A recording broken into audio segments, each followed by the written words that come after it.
नमस्कार, नज़रिया में आपका स्वागत है। आज के एपिसोड में बात उर्दू ज़बान की। भारत में उर्दू ज़बान बोलने वाले लोगों की बड़ी तादाद है। दिल्ली सल्तनत के वक्त से लेकर अभी तक इस ज़बान ने एक लंबा सफ़र तय किया है। इस दौरान इस भाषा को लेकर कई तरह की धारणाएं बनी और बिगड़ी। आज के एपिसोड में भारत में उर्दू ज़बान के हालात पर और उसके सामने किस तरह की चुनौतियां मौजूद हैं, उस पर बात करेंगे। उर्दू है जिसका नाम हम ही जानते हैं दाग, सारे जहां में धूम हमारी ज़बां की है। हमारे बाद भी जलते रहेंगे, लहू इतना चिरागों को दिया है।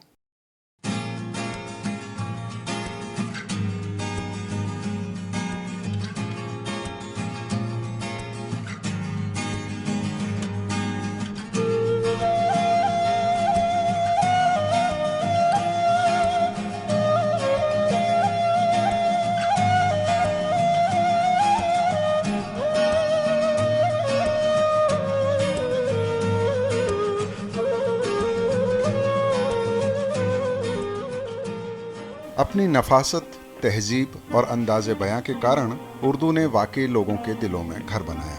इस ज़बान ने शेरो शायरी और गज़ल की नई विधा से लोगों का परिचय कराया और बाद के दिनों में उर्दू के साथ साथ मौसीकी का रिश्ता इस तरह जुड़ा कि लोगों के जहन में वो साथ साथ कौंधने लगी। कई मशहूर, मकबूल और बड़े शायर उर्दू ने पैदा किए।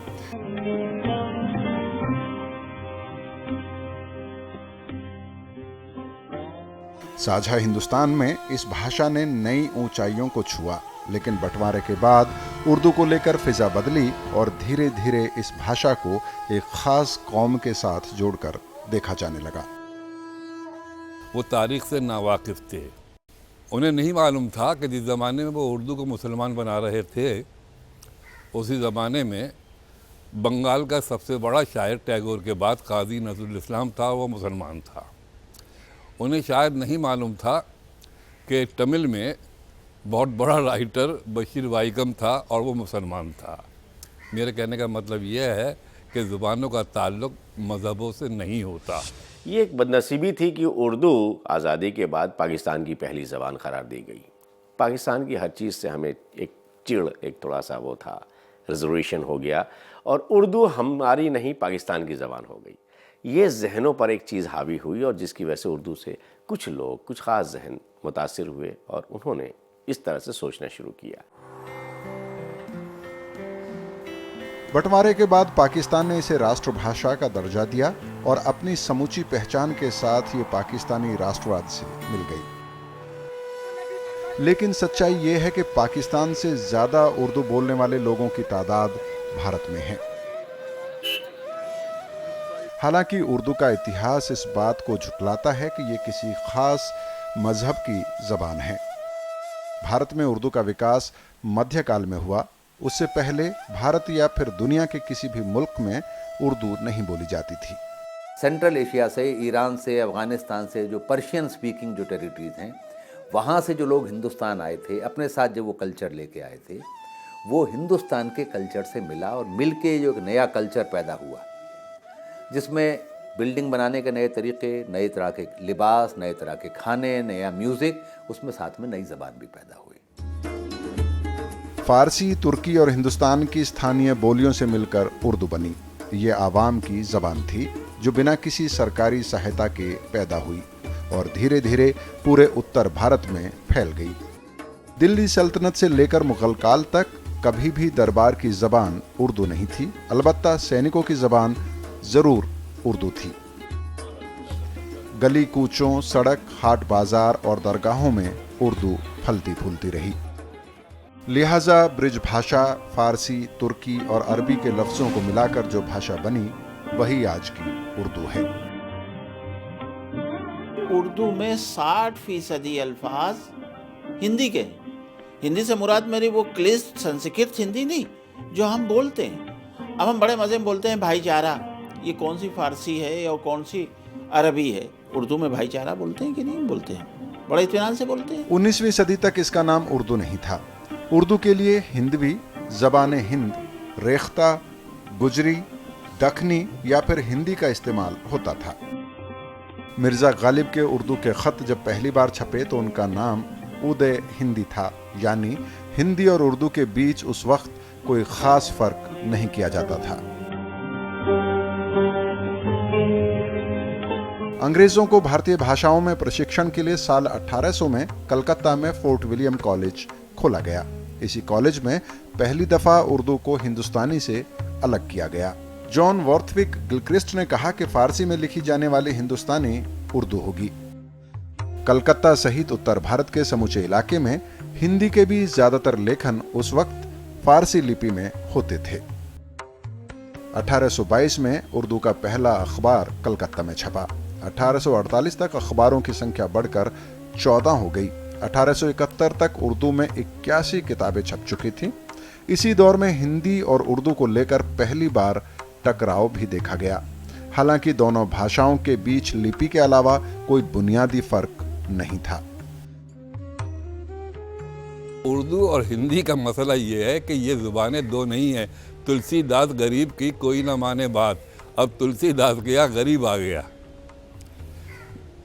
मीरा के भजन जो है कृष्ण भजन में वो कहती है कि मीरा का पिरू गिरधर नाकर सदके करूँ शरीर, सदके आ गया। उर्दू में लिखने पढ़ने वालों में हर मजहब के लोग शामिल थे, लेकिन उसी दौरान हिंदी उर्दू के बीच फांक पैदा करने की कोशिश भी शुरू हुई। अंग्रेजों ने भी भाषा के आधार पर फूट डालने की बेहतर गुंजाइश देखी। 1860 में हिंदी का आंदोलन गति पकड़ने लगा। 1874 में मिर्जा रहमतुल्लाह बेग समिति ने उर्दू माध्यम में कुछ विषयों को पढ़ाने की सिफारिश की। 1882 के शिक्षा आयोग के सामने हिंदी उर्दू का सवाल बड़े मसले के तौर पर सामने था। इस वक्त हम खड़े हैं गालिब इंस्टीट्यूट में। उर्दू को लोकप्रिय बनाने में गालिब का बड़ा योगदान है। 19वीं सदी में गालिब की धूम थी। मुगल वंश के आखिरी शासक बहादुर शाह जफ़र गालिब के शागिर्द थे। भारत पाकिस्तान के अलावा दुनिया के तमाम मुल्कों में जहाँ पर उर्दू, हिंदी और फ़ारसी समझी और बोली जाती है, गालिब उनके बीच आज भी उतने ही मशहूर हैं। गालिब के अलावा बाकी शायरों ने भी राष्ट्र राज्य की सरहदों को लांघा है और इंसानों को भाषाई तमीज़ सिखाई है। उर्दू और हिंदी की समान विरासत को देखते हुए हिंदुस्तानी ज़बान को राजनीतिक समाधान के तौर पर उठाया गया। महात्मा गांधी इसके बड़े पैरोकार थे। धार्मिक चौहद्दी पाटने के लिहाज से कई लोग इसे जरूरी मानते हैं। उपराष्ट्रपति मोहम्मद हामिद अंसारी ने भी हाल ही में कहा कि भाषा और मजहब के बीच कोई संबंध नहीं होता। जुबान का घर तो हो सकता है कहीं, मगर जुबान का कोई धर्म नहीं होता है। जुबानें एक जगह पे बनती हैं और उनकी मकबूलियत उनको दूर दराज ले जाती है। हर जुबान का अपना किरदार है, अपना कैरेक्टर है। हर जुबान अपनी जगह पे ठोस है। किसी भाषा को फलने फूलने के लिए धर्म की जरूरत नहीं होती है, अलबत्ता धर्म को भाषा की जरूरत जरूर पड़ती है। और जब धर्म और भाषा को मिलाया जाता है तो ये एक राजनीतिक मसला होता है। फिर ये बात हिंदी की हो, उर्दू की हो, अंग्रेजी की या फिर किसी और भाषा की। इस मसले पर विस्तार से बात करेंगे एक छोटे से ब्रेक के बाद।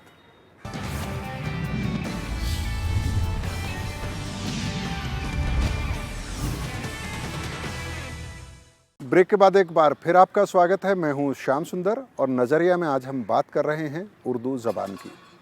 उर्दू ज़बान का जहां तक सवाल है तो कुछ लोग कहते हैं कि ये आवाम की ज़बान है, तो कुछ का कहना है कि ये अदब की ज़बान है।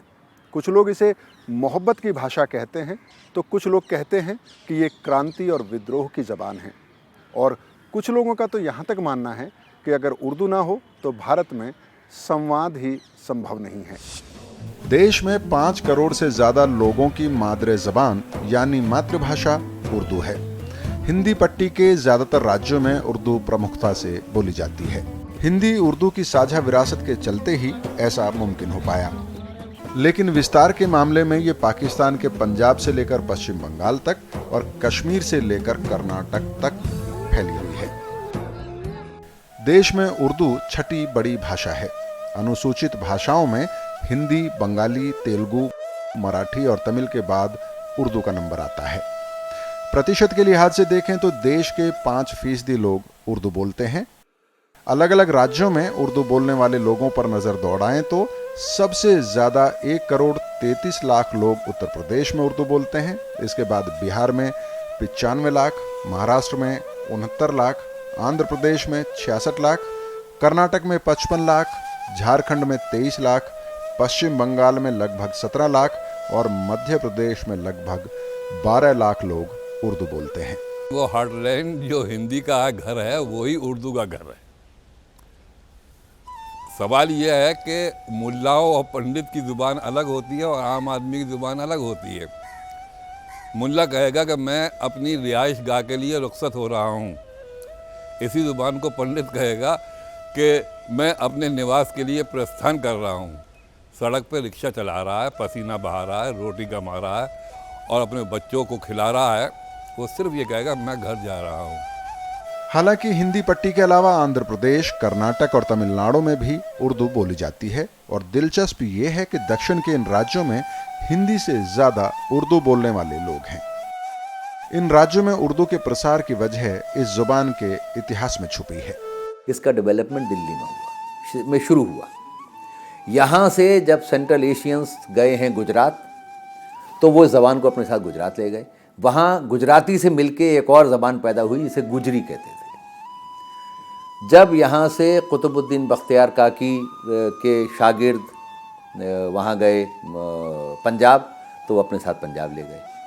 खुसरो वहाँ से लौट के आए, निज़ामुद्दीन लौट के आए, ज़बान फिर दिल्ली में आ गई। उनके शागिर्द के शागिर्द बंदा नवाज गेसुदराज गुलबर्गा गए दिल्ली छोड़ के, वो अपने साथ उसे कर्नाटक ले गए। और इस तरह उर्दू की अलग अलग पॉकेट्स बनी। लखनऊ में, पटना में, भोपाल में, हैदराबाद, गुजरात और पंजाब में। इन इलाकों में शहरी ज़बान के तौर पर यह विकसित हुई। देश के ज़्यादातर इलाकों में अभी भी हिंदी और उर्दू देहातों की ज़ुबान नहीं है। जिस तरह बंगाली पश्चिम बंगाल में बोली जाती है और तेलुगु आंध्र प्रदेश में, उस तरह देश में उर्दू का कोई भूगोल नहीं है। ये पूरे देश में संपर्क भाषा के तौर पर इस्तेमाल हुई है, हिंदी की तरह ही। लेकिन 1991 से 2001 के दशक में उर्दू बोलने वाले लोगों की तादाद कम हुई है। 1991 में देश में 5.20% लोग उर्दू बोलते थे, जबकि 2001 में यही आंकड़ा घटकर 5.01 हो गया। इसी दौरान हिंदी बोलने वाले लोग 39.3% से बढ़कर 41% तक पहुंच गए। उर्दू की इस गिरावट पर उपराष्ट्रपति मोहम्मद हामिद अंसारी ने चिंता जाहिर की। उन्होंने इसके कई कारण भी बताए। 2-3 वजूहात हैं। या ये कि किसी वजह से कोई एक इलाके से हटके या एक मुल्क से हटके दूसरे मुल्क चला गया जहाँ वो ज़ुबान नहीं बोली जाती, वो एक वजह है। दूसरी वजह ये हो सकती है कि उसके तालीमी इदारे नहीं मुहैया किए गए। तीसरी वजह ये हो सकती है कि वो ज़रिए माश नहीं है या किसी हद तक कमतर है।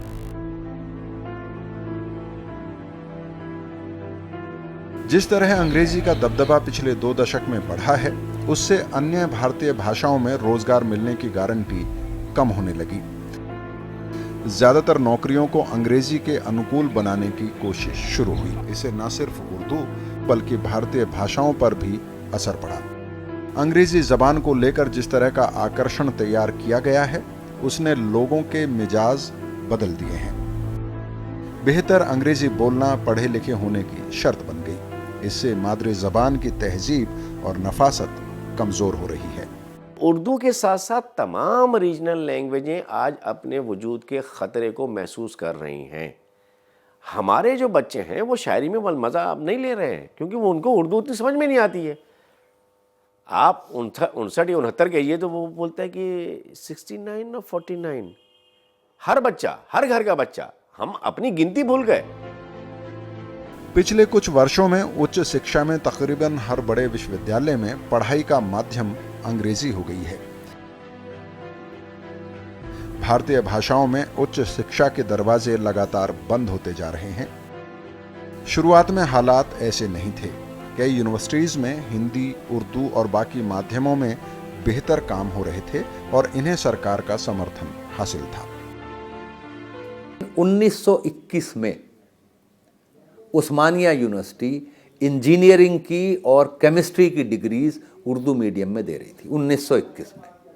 अब ये हमारी ट्रेजेडी है कि हिंदी में आप सिर्फ हिंदी एमए कर सकते हैं, आप हिंदी में ज्योग्राफी नहीं पढ़ सकते, आप हिंदी में केमिस्ट्री नहीं पढ़ सकते, और ये हमारे मुल्क की सारी ज़बानों की हालत है। शिक्षा के माध्यम के तौर पर उर्दू का सिकुड़ना इस जबान के विकास में रोड़ा साबित हुआ। अवाम के बीच उर्दू की आज भी अपनी एक जगह है। गली मोहल्ले हों, नुक्कड़ हों, आमतौर पर उर्दू का इस्तेमाल धड़ल्ले से होता है। लेकिन उच्च शिक्षा या स्कूलों की बात करें तो दोनों ही जगहों पर उर्दू कमज़ोर हुई है। हालांकि बॉलीवुड और मास मीडिया ने उर्दू के प्रचार प्रसार में अहम योगदान दिया है। ब्रेक के बाद चर्चा करेंगे कि स्कूल और उच्च शिक्षा में किस तरह से उर्दू कमज़ोर हुई है।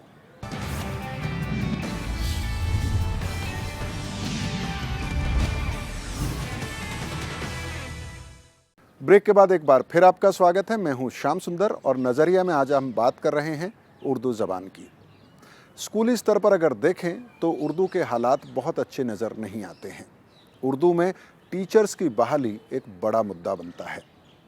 हाल ही में उपराष्ट्रपति मोहम्मद हामिद अंसारी ने अपने एक भाषण में कहा कि मादरी ज़बान में अगर शिक्षा दी जाए तो वो काफ़ी लाभदायक हो सकता है।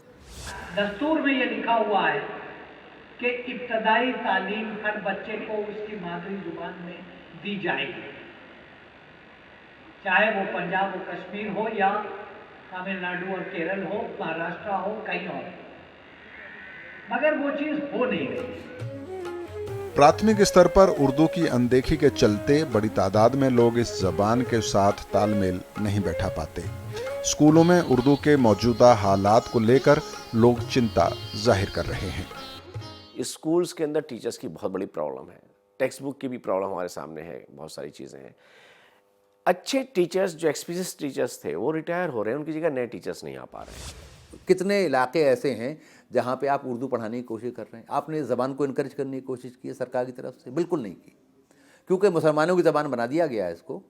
तो मुसलमानों की बस्तियों में अगर कोई शोर मचाए तो आप एक उर्दू का टीचर अपॉइंट कर देते हैं। देश में ऐसे लोग बड़ी तादाद में हैं जो उर्दू बोलते तो हैं लेकिन उसे फारसी लिपि में नहीं पढ़ पाते। जहां उर्दू बड़ी तादाद में बोली जाती है उन इलाकों में भी स्कूलों को दुरुस्त नहीं किया गया है। उत्तर प्रदेश में तो स्कूली शिक्षा हिंदी माध्यम में कराने की कानूनी बाध्यता है। अब धीरे धीरे ये हुआ है कि लोग बोलते तो हैं, नई जनरेशन बोलेगी उर्दू, बहुत अच्छी उर्दू बोलेगी, लिख नहीं सकती। वो इसलिए है कि हमारे स्कूल में और इंटरमीडिएट कॉलेजेस तक के उर्दू ऑप्शनल सब्जेक्ट तो है, लेकिन यूपी में एक बड़ी दिलचस्प बात है, वो ये है कि उसको क्लासिकल लैंग्वेज में डाल दिया है, मॉडर्न से निकाल दिया है, यानी संस्कृत और उर्दू एक में डाल दिया है। हमें नई नस्ल को आशना करना है उर्दू से, हमको करना चाहिए, क्योंकि कहीं कल हम ही को ये ना कहना पड़े कि बाप ने बेटे से पूछा तुम मुहज्जब क्यों नहीं। हर किसी से बेदिली, हर किसी से बेरुखी। तो यूं दिया बेटे ने अपने बाप का हंस के जवाब, मेरी इसमें क्या खता, तालीम ही ऐसी मिली। हालांकि मीडिया और फिल्मों में उर्दू के लोगों की मजबूत दखल के चलते उर्दू के लोगों को रोजगार का अवसर दिखाई दे रहा है। लिहाजा उर्दू की तमाम मुश्किलों के बावजूद उच्च शिक्षा में लोग आश्वस्त दिखाई देते हैं।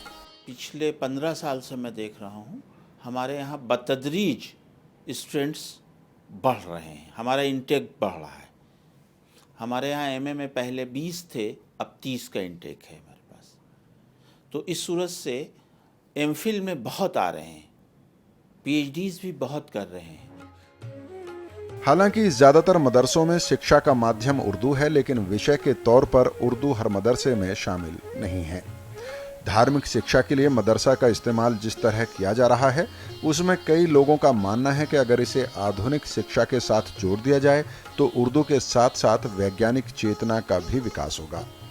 मदरसा और उर्दू को जिस तरह एक दूसरे का पर्याय के तौर पर देखा जाता है, असल में तस्वीर उससे अलग है।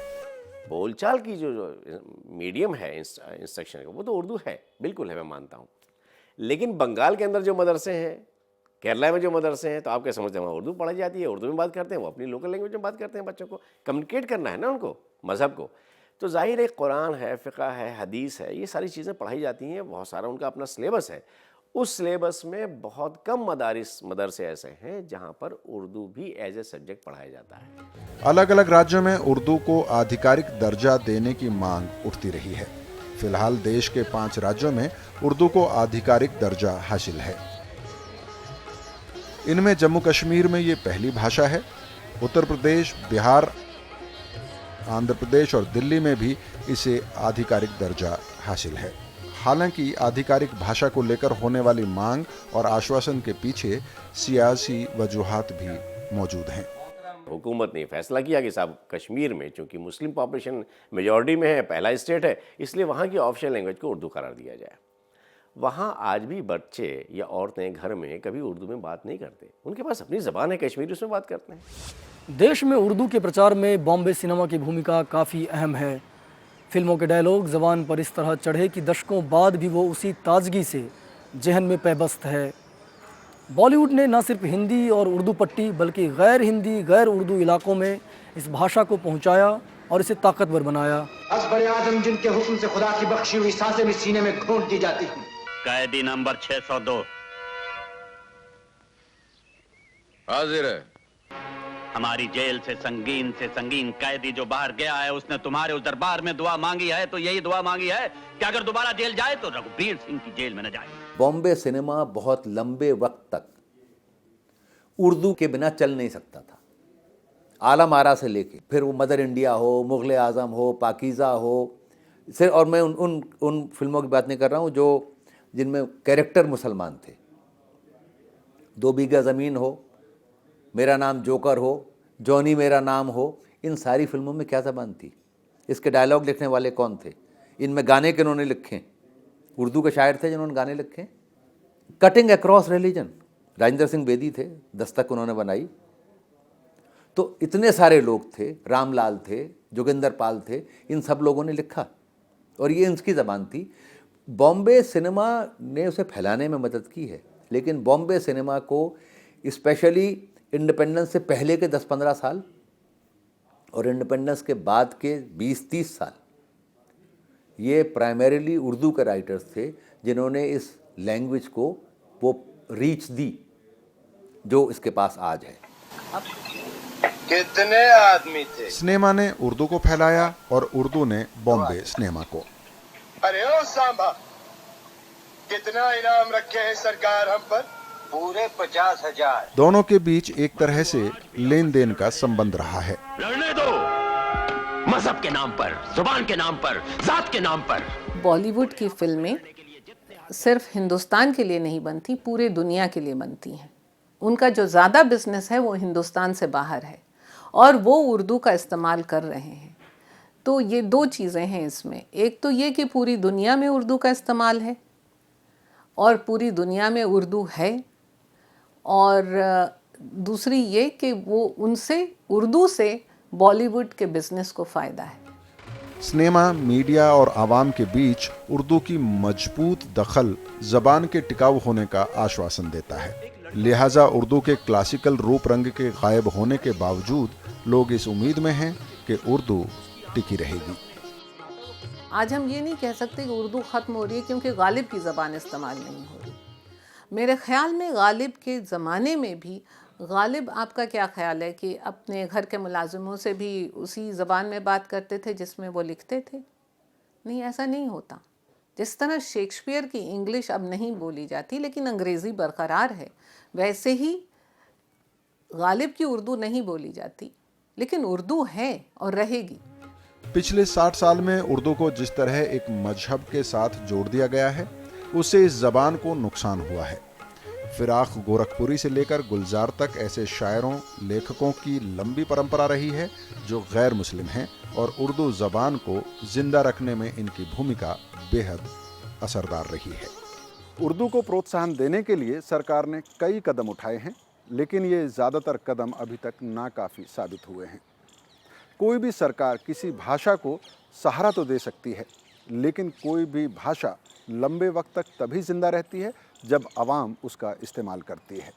तो उर्दू को भी अगर ज़िंदा रहना है तो वो आवाम के सहारे ही हो सकता है। नज़रिया के इस अंक में इतना ही। अगले अंक में आपसे फिर मुलाकात होगी। तब तक के लिए मुझे अनुमति दें। नमस्कार।